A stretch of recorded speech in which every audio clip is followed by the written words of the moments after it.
foi confiado o reino dos céus. Ou seja, o reino do céu, ele não foi... Vocês já ouviram um termo, jogar de apoito? Já ouviram esse termo? Quando a gente é menino, que tem um monte de bala, de confeito, vou jogar de apoito, para ver quem pega, né? O reino do céu, ele não foi jogado de apoito. O reino do céu, ele foi confiado exclusivamente a uma igreja, católica, apostólica e romana. Então, o reino do céu foi confiado à igreja que tem sua sede em Roma. Quem já ouviu falar no dogma da igreja católica? Vocês creem na igreja católica? Creem em todos os dogmas? Existe um dogma do Concílio de Latrão que se chama Extra Ecclesiam Nulla Salus. Fora da igreja católica, ninguém pode salvar-se. Vamos entender um pouco esse dogma. Lá em Mateus 21, 43, Jesus está falando ao povo de Israel. E Jesus diz que o reino vai ser tirado dos israelitas, porque eles não receberam Jesus como Messias, não quiseram a salvação. Deus veio para eles, mas eles não quiseram, infelizmente. Então Jesus chega bem claro assim e diz: o reino do céu será tirado de vós e será dado a outro povo. Olha como é claro, está lá em Mateus 21, versículo 43. O reino do céu será tirado de vós e será dado a outro povo. Que povo é esse? Então Jesus deixou claro que o reino do céu ia ser dado a outro povo. É só observar lá em Romanos 11, versículo 17, São Paulo, ao escrever para os romanos, para a igreja romana, ele diz bem claro: é tu, oliveira silvestre, que será enxertada no lugar deles, e agora recebes a seiva da raiz da oliveira. Em Roma, foi enxertado no lugar de Israel. Então Roma, a nova aliança do sangue de Cristo, ela é confiada especificamente à igreja que tem a sede em Roma.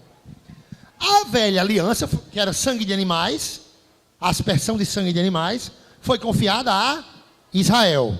Mas a nova aliança, ela é confiada a Roma. Quando o pregador estava rezando por mim aqui, que estava antes de mim aqui, ele falou da verdadeira fé. É interessante isso. Existe mais de uma fé? Não. É possível um não católico ele ter fé? Ele tem crença. Um espírita, um protestante, ele tem uma crença. Um budista, ele tem uma crença. O hinduísta tem uma crença. O muçulmano, o judeu. Fé não. Fé é impossível. Lá em Efésios 4, versículo 4 e 5 diz: há uma só fé, um só Senhor, um só corpo, um só Espírito e um só batismo. Efésios diz que tem uma só fé. Agora, que fé é essa? Que fé é essa citada lá em Efésios? Que é una no mundo todo. É a fé romana. Vamos ver aqui. É bom a gente deixar tudo provado na Bíblia, né? Para quando alguém vier acusar a nossa igreja, né? B16 diz que quando falarem mal de sua igreja, se você não tiver uma resposta na hora, reze pelo menos uma Ave Maria para aquela pessoa. Mas não finja que não foi com você. Não finja. Porque estão falando de sua mãe. A igreja é a nossa mãe. Efésios 4, versículo 4 e 5 diz que há uma só fé. A fé que é mundialmente una é a fé de Roma. São Paulo diz, na carta aos Romanos, no primeiro capítulo 1, versículo 8, Paulo diz para a igreja romana, é a vossa fé que é preconizada mundialmente. Não tem erro. A Bíblia ela foi feita para a igreja católica. Se alguém usar a Bíblia contra a Igreja Católica, ou vai estar adulterando a Bíblia, ou vai estar fazendo uma manobra maliciosa. Porque a Bíblia é toda feita para a Igreja Católica. A Bíblia existe para a Igreja Católica. Lá em Romanos 1, versículo 8, São Paulo diz para a Igreja Romana. Ó. Lembra que é porque os inimigos da igreja, quando ele lê a Bíblia, ele acha, a Bíblia está falando com ele, sabe? Ele não entende que ali é uma carta aos romanos. Ele acha, está falando comigo, é a minha fé.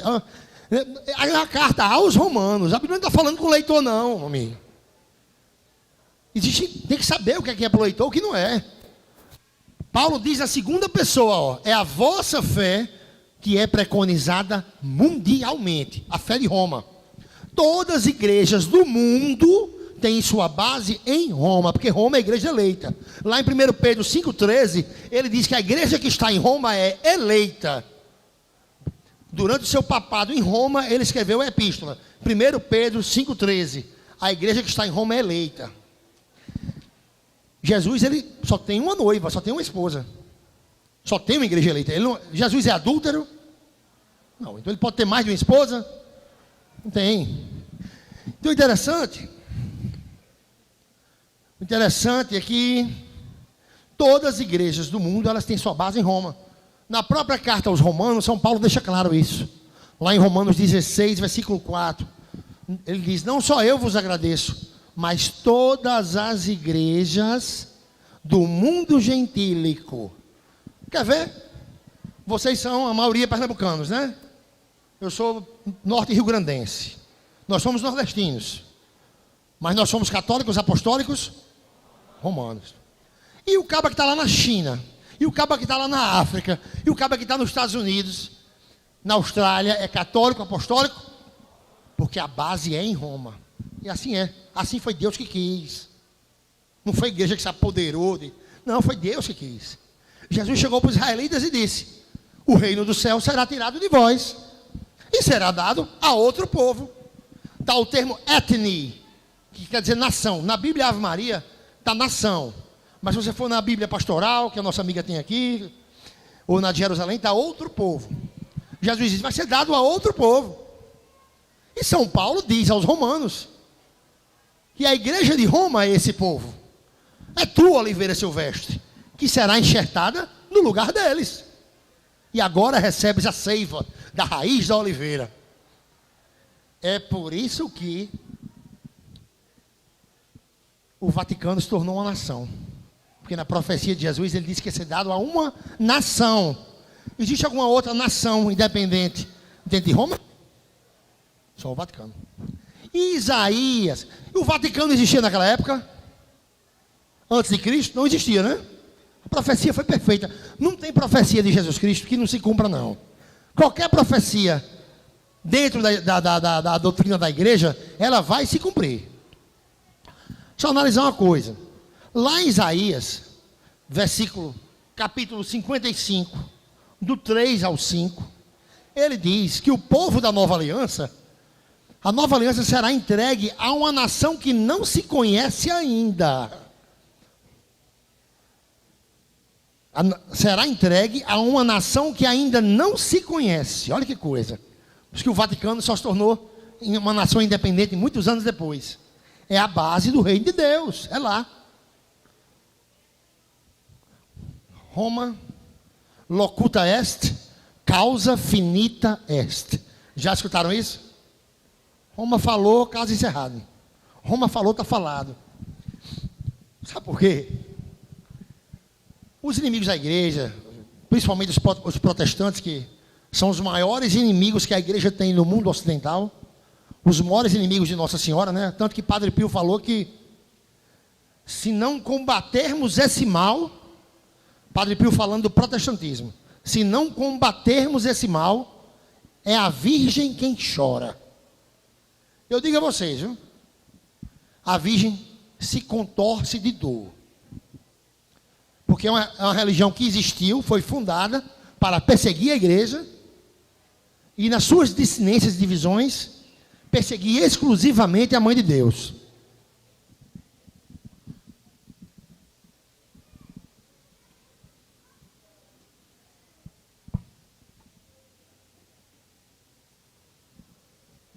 Engraçado que quando eu era pastor, como todo protestantismo ele é dividido, todo ele briga entre si também. Porque Jesus disse: todo reino internamente dividido ficará destruído. Então são divisões, cada canto. E muito tempo eu queria estudar coisas para combater as outras placas, né? Porque eu já era brigado com a outra placa, que era brigado com a outra, né? Que divergia. Você vê que na Batista é uma doutrina, na Assembleia é outra, na Adventista já é outra, cada uma é diferente. Então eu, procurando, estudando a Bíblia, para combater as placas, né? Aí eu sempre me encontrava com o quê? Com a doutrina católica. A doutrina católica ali na Bíblia direto, me chamando. Só que eu comecei a abraçar a fé católica, mas não tive coragem de assumir no começo. Porque eu tinha um programa na Rádio da Assembleia, tinha 3 pontos de culto aberto em Natal. Então, para eu ter coragem de fechar, foi quando eu tive certeza de tudo. Primeira coisa que eu notei foi a questão de Maria, da Assunção, da virgindade perpétua de Maria. Eu preguei, anotei os versículos, fiquei impressionado. Como é que eles inventam que Maria teve filho? Inclusive no meu livro que está aqui, Um Filho em Defesa da Mãe, no capítulo 8, tem as provas da virgindade perpétua de Maria. Cada capítulo eu defendo um dogma. A Assunção, aí eu provo, boto os versículos bem direitinho, para provar que Maria foi assunta. No 8º capítulo, aí eu coloco aquela passagem que eles usam de Marcos 6, para dizer que Jesus teve irmãos carnais. Já usaram contra vocês isso? Já, né? Aí lá, os irmãos de Jesus, Tiago, Judas, aí eu boto o pai e a mãe de tudinho. Marcos 3,17, Tiago é filho de Alfeu. Marcos 3,18, Tiago é filho de Zebedeu. Lucas 6,16, Judas é filho de Tiago. Ou seja, nenhum daqueles é filho de São José, nem de Maria. Aí eu boto o pai e a mãe, que é para não ter, para não virem atacar a nossa igreja. Então eu boto bem, esse livro é um livro apologético, ele é todo com versículos bíblicos, provando tudo. Por exemplo, tem um capítulo para provar que Maria é mãe dos cristãos. Tem outro capítulo para provar que Maria é mãe de Deus, né? São Luís Maria Grimond de Montfort disse uma frase incrível: quem não tem Maria por mãe não pode ter Deus por pai. Incrível. Você sabia que é bíblica essa frase? Essa frase é bíblica. Aí no livro eu boto a frase e defendo. Vamos lá. A maternidade mariana. Gálatas 4. Versículo 4 e 5.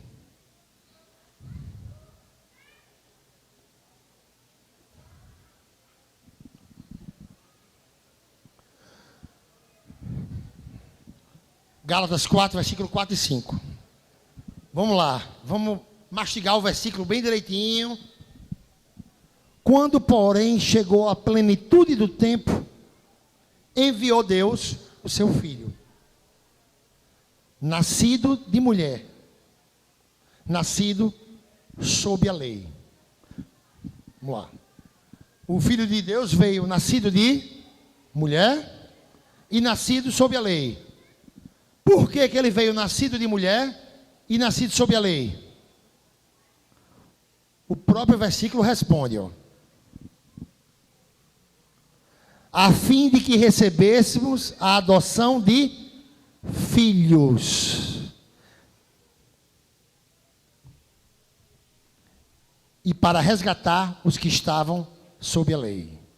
Então, olha que coisa interessante. Deus enviou seu filho, nascido de mulher e nascido sob a lei, para que recebêssemos a adoção de filhos e para que resgatássemos os que estavam debaixo da lei.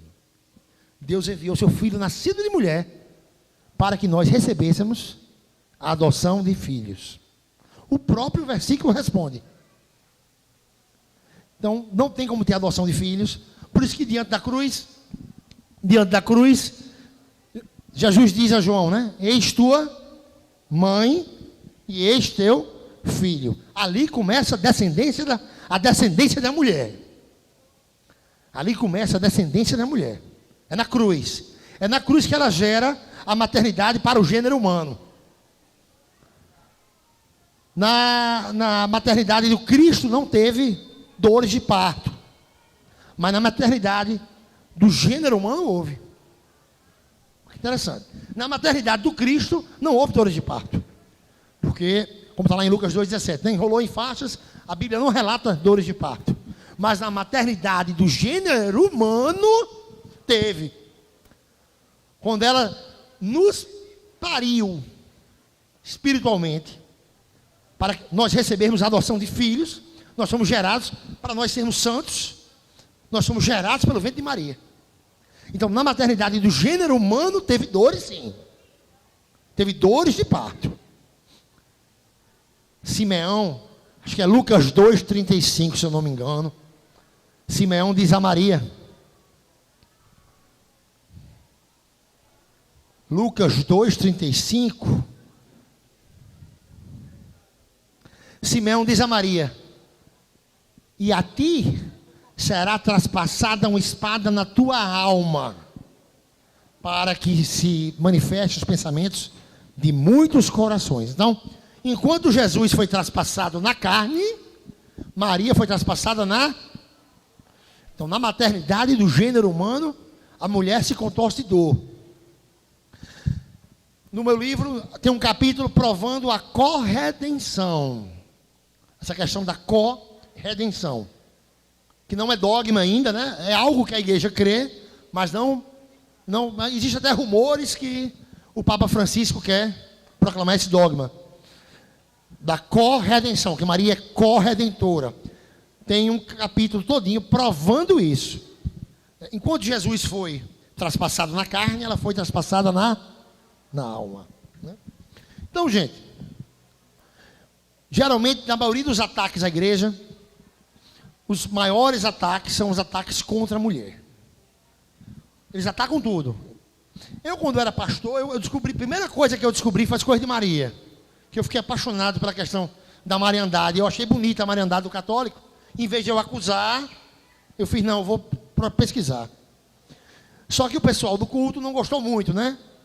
Então, eu e minha esposa, um dia a gente rezou a Maria, e o pessoal esvaziou o culto, depois não foi diminuindo, o povo foi indo embora, né? Mas aí, até eu ter a firmeza em me assumir católico publicamente, porque a gente perde tudo. A gente perde tudo, todo o nosso meio social, toda a nossa convivência era com protestantes.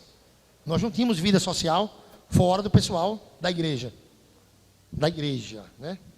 Da seita. Então nossa vida social era com eles. Então todos eles nos abandonaram. E quando nos veem, eles sempre vêm com intolerância religiosa. Nos visitar para agredir nossa fé, para falar mal de Maria, ou chega lá em casa, eu já botei lá uma ruma de imagem logo. Aí eles chegam lá, atacam em cima das imagens, né?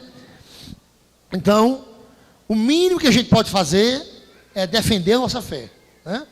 Defender a nossa fé. E uma das questões é a mariandade, as coisas de Maria. Outra questão das imagens. Existe uma estupidez muito grande em achar que Deus é contra a arte. Deus jamais seria contra a arte. Inclusive, a arte de imagem e de escultura é um dom do céu. Vocês sabiam disso? A arte para fazer imagens é um dom celeste. O que é que eles usam? Deus proíbe imagens de ídolos, mas não de santos. Lá em Êxodo 20 se refere a ídolos, quando diz não farás imagem de escultura. Sendo que um versículo antes diz, não terás outros deuses.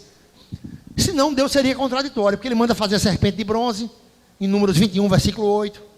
Em Êxodo 25, versículo 18, ele diz, farás 2 querubins de ouro batido. E querubins são santos, viu?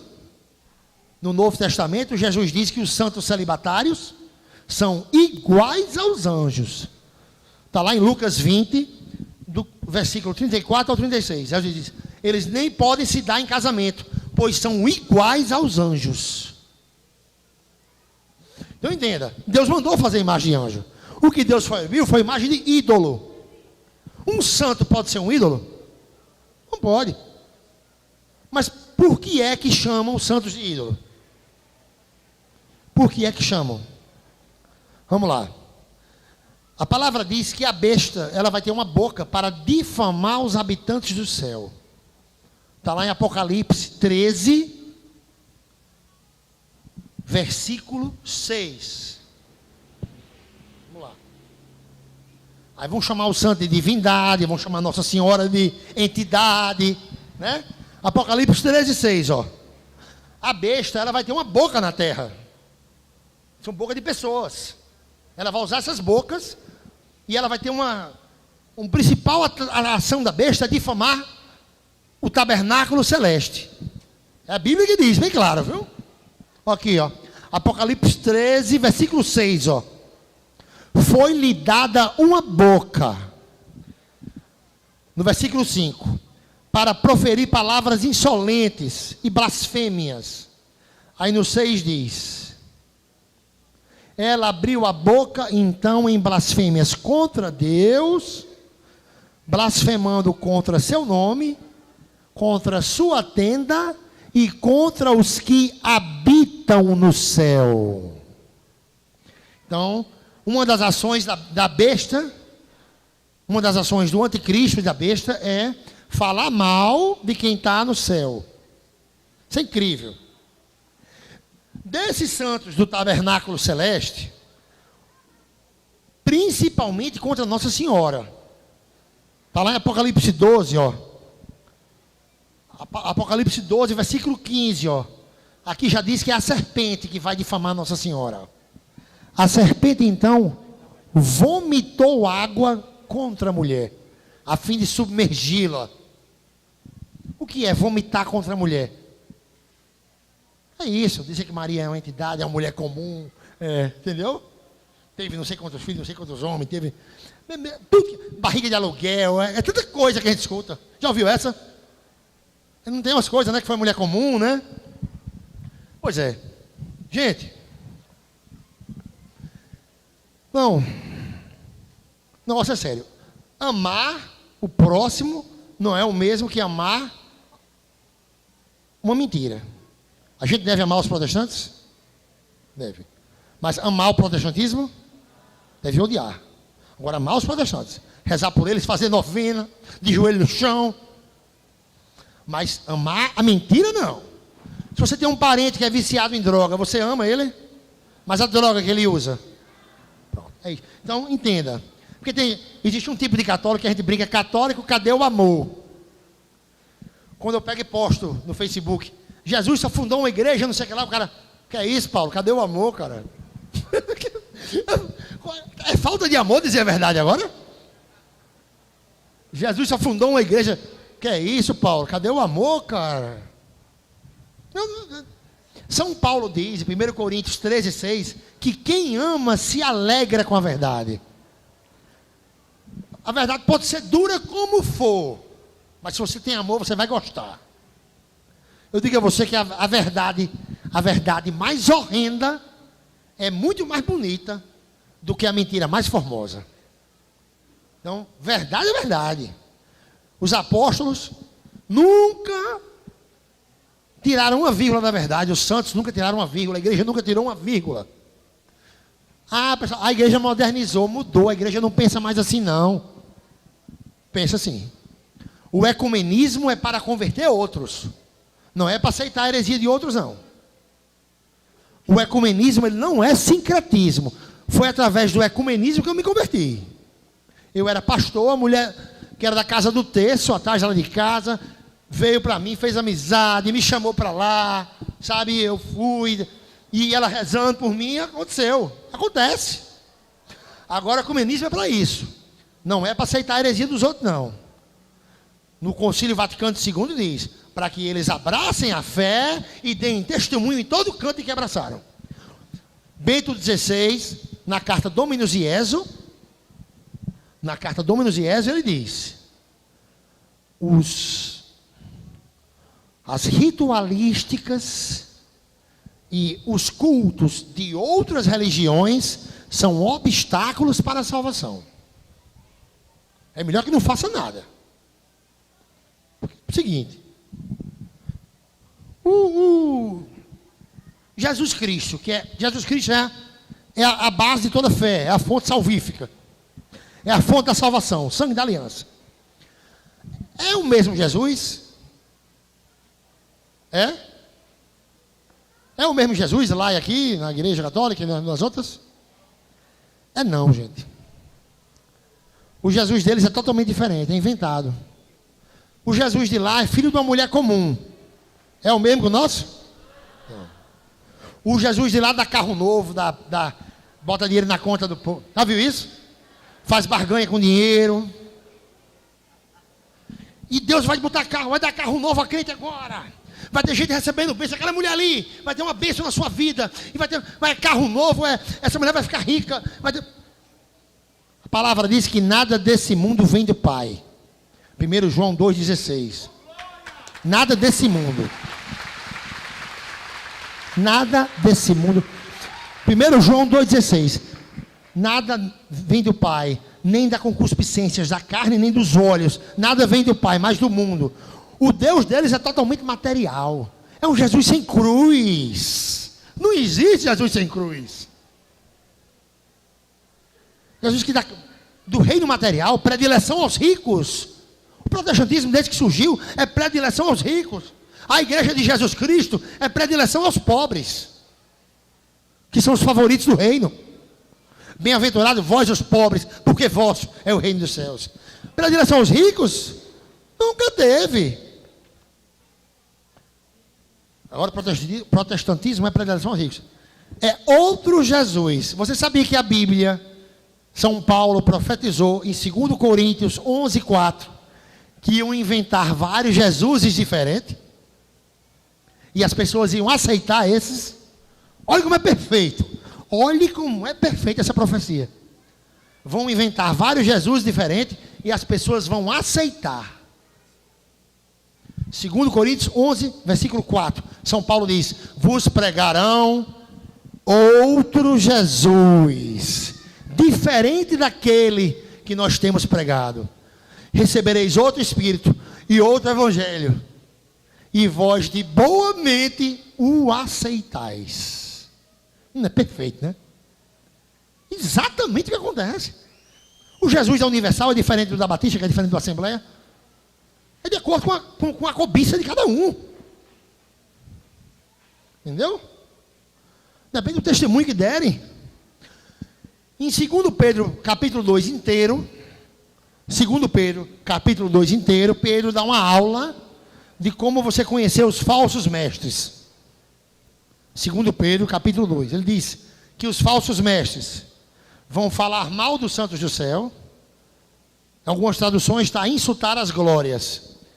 Vão ter o coração exercitado na ganância e vão rejeitar as autoridades, ou seja, as autoridades eclesiais, porque Deus, ele instituiu uma igreja na terra. Lá em Mateus 18, Jesus diz: quem não ouvir a igreja, que seja como pagão ou publicano. Deus instituiu uma hierarquia religiosa na terra. Só pode haver uma liderança religiosa na terra, uma só. Deus não admite mais de uma liderança religiosa. Daí o papado. Vamos lá, quando Jesus Cristo chegou para São Pedro, Mateus 16, 18, e versículo 19, ele diz o quê? Tu és Pedro, e sobre esta pedra edificarei a minha igreja, e as portas do inferno não prevalecerão contra ela. É tudo no singular, ó. A minha igreja, as portas do inferno não prevalecerão contra ela. Jesus diz assim, ele funda uma igreja e uma religião. Ele diz: e eu te darei as chaves do reino do céu, e tudo que ligares na terra será ligado no céu, e tudo que desligares será desligado no céu. Religião. ligar e religar. Religião vem do termo religare, do latim. Tudo que ligare será ligado. Tudo que desligare será desligado. E daí que vem o termo pontífice do Papa. Porque São Pedro liga e desliga. Então ele faz a ponte. Do latim pontifex, pontífice. Essa passagem é uma prova do papado, sabia? Jesus dá o que na mão de Pedro? O que é que Jesus dá na mão de Pedro? Chave. A profecia de Isaías diz que aquele que receber a chave será um pai. Daí o termo Papa, pai de fé. Isaías 22, do 20 ao 22. Aquele que receber a chave será um pai. Daí o termo Papa. Isaías 22, do 20 ao 22. Deixa só eu ter certeza, porque às vezes o juízo... Mas 20 a 22...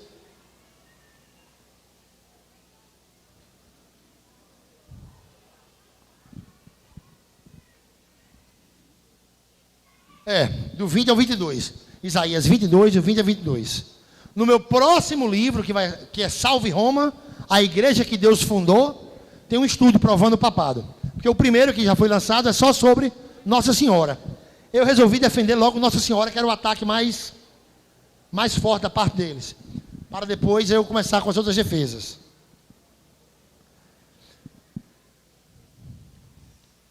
Que horas são, minha gente? 10 para as 10. Tá bom, tem 10 minutinhos, viu? Vamos arrochar? Vamos lá. Fazer um estudo aqui. 10 minutos dá certinho. Qual é a tática apologética que eu estou usando para defender a fé? É fechar todas as brechas. Provar tudo. Na Bíblia. Versículo por versículo, para ninguém atacar a nossa fé. Por exemplo, no capítulo 6 aqui, tem um estudo para provar que Maria é a rainha do céu e está à direita de Jesus Cristo. Então, para fazer esse estudo, eu chamo de cadeado mariológico, que a gente fecha e não tem mais como contestar. É para não deixar nenhuma margem para contestação.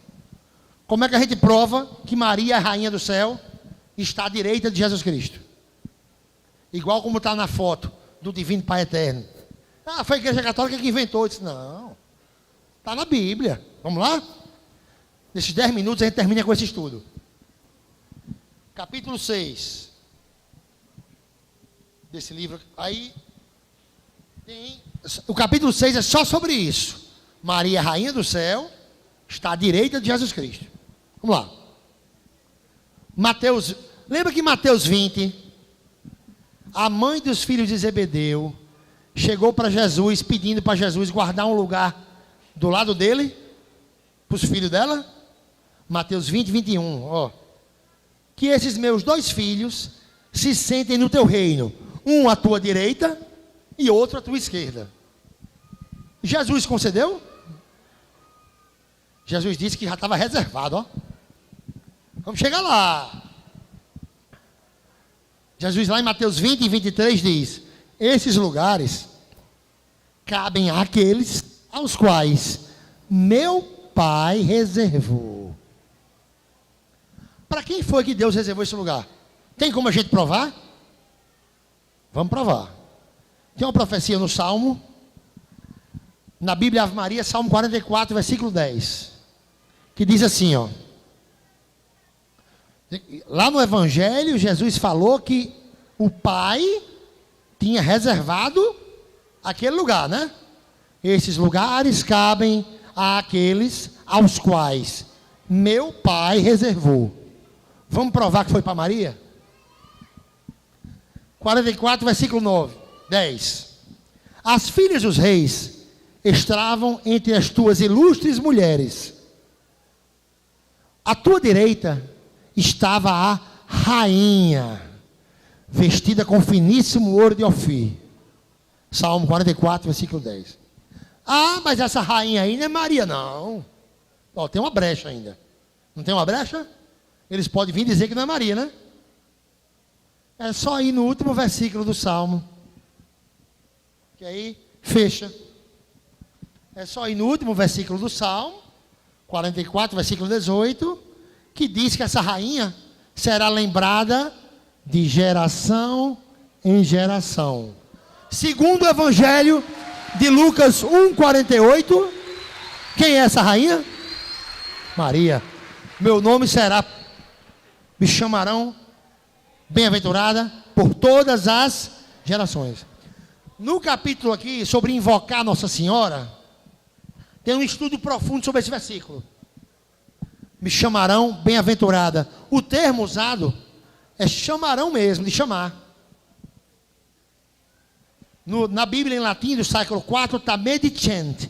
Na Bíblia grega está makarusa em mi, que quer dizer chamar. Inclusive na Bíblia protestante em inglês está o verbo to call, que é chamar. Mas na Bíblia protestante brasileira foi adulterado. Na Bíblia de Almeida, que é a Bíblia mais usada, foi adulterado e colocaram me considerarão bem-aventurada. Eu mostro aqui algumas adulterações propositais na passagem de Maria. Como o que é charitomene, quando o anjo diz Ave Maria, cheia de graça. O que é charitomene, foi traduzido no quarto século por gratia plena, cheia de graça. Na Bíblia mais usada pelos protestantes, Ferreira de Almeida, a passagem foi adulterada. E engraçado é que lá em Efésios 1, nessa Bíblia protestante, aparece o termo charitou, graça, e eles traduzem corretamente. Ou seja, eles sabiam da tradução. Só na passagem de Maria é que tiraram, colocaram agraciada. Na Bíblia assembleana, da Juventude Assembleana, está assim: o anjo chegou para Maria e deu a paz a Maria. E disse: tu és abençoada. É umas coisas, umas aberrações. Os inimigos da mulher, né? Perseguição direto com a mulher. E nós somos a descendência da mulher, vamos sendo perseguidos junto. É assim até o fim. A palavra diz que só existe 2 gerações na terra: os filhos da serpente e os filhos da mulher. Foi uma inimizade que Deus mesmo autorizou, né? Lá em Gênesis 3,15.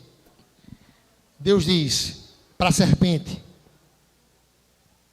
eu farei inimizade entre ti e a mulher, entre a tua descendência e a dela, e esta te ferirá a cabeça, e tu lhe ferirás o calcanhar. Né? Tem um estudo também sobre essa passagem aqui. Eu vou começar a próxima pregação, que é de que horas? Deixa eu olhar aqui. A 1ª da tarde. Aponta aí. Pronto, 2 horas da tarde.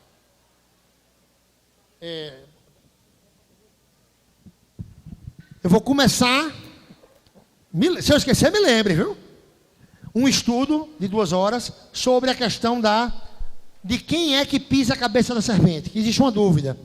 Mas segundo a Bíblia, são 3 que pisam. Jesus pisa a cabeça da serpente, Maria pisa a cabeça da serpente, e a igreja cuja sede é em Roma pisa a cabeça da serpente. Eu vou fazer esse estudo de 2 horas para provar isso na Bíblia. São 3 que pisam: Maria, Jesus e a igreja cuja sede é em Roma. Tá bom? Até 2 horas. Salve Roma!